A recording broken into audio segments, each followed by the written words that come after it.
Two Mississippi law enforcement agencies are investigating the brutal arrest of a handcuffed black man who was put in a chokehold by a deputy. This is cell phone video of the incident shot by the victim's brother. Eugene Lewis was pulled over by the state trooper last Friday. Lewis says the trooper began hitting him as he was sitting in the patrol car. Lewis says he got out of the cruiser as the deputy hit him in the face and body.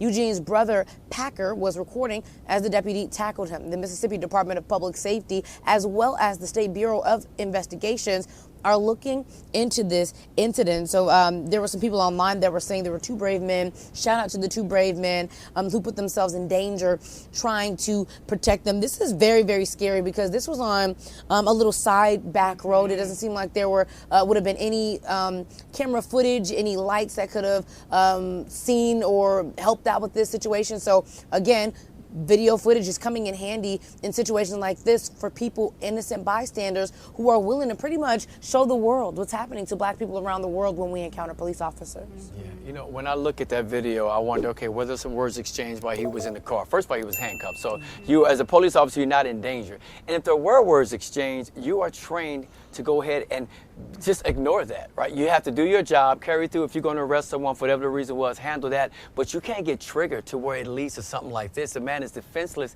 and you literally drag him out of the car after you're already putting hands on him. Again, thank you that those men were there with that video and making sure we saw what happened that day. Yeah, and speaking of the men there with the video, after they detained the man that they were arresting and put him in the car, they said that the officer walked toward them and pointed a gun at them, and they were then arrested.